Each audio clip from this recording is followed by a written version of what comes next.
I had a woman who was from India. She was Hindu, so she was not a Christian.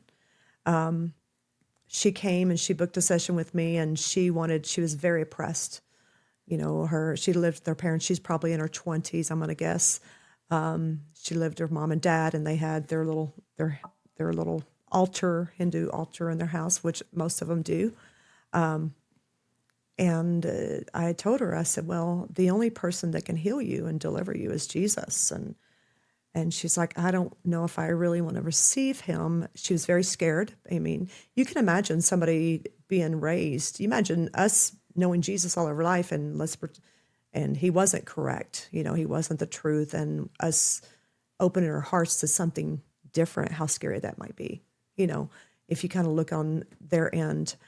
But she was hesitant at first. I said, well, you know, you don't have to. I'm not going to force you, but would you be willing just to meet him? Because if I can just get somebody to meet him, everybody that has said, yes, I will meet him, I have not myself personally had anybody reject him once they meet him.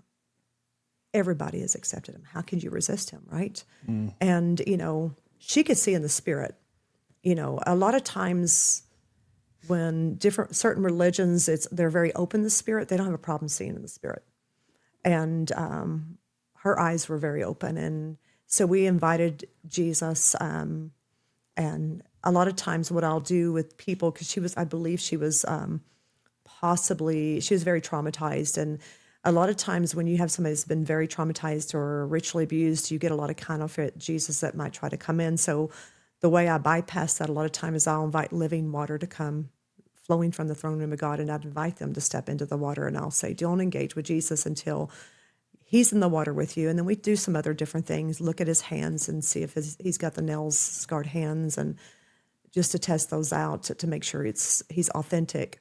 And she finally said, okay, I'll do it. I'll meet him. And so I invited the living water. She stepped in the living water, and we invited Jesus. She said, well, I see this really shiny man, and he's so full of love. Wow, he's smiling, and he's so funny. You know, she was just bragging on him. And I said, what is he saying to you? And he says, he's telling me to come as a child.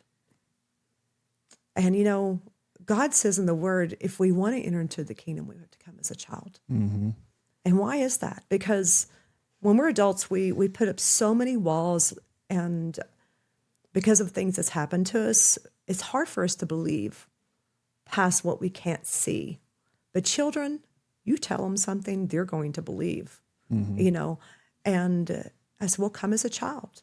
And so she did. And she said, well, I see myself as like a little girl.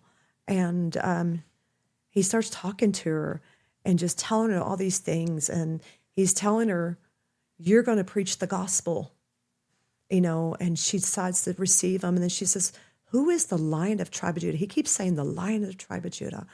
And it was so beautiful because this woman doesn't know anything about Lion of tribe of Judah. She doesn't know anything about coming as a child. And she received him, you know, and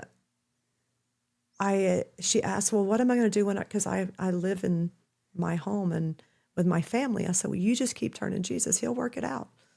You know, that was the only session I ever had with her. And I've always wondered how she is doing now. But I know she's got Jesus.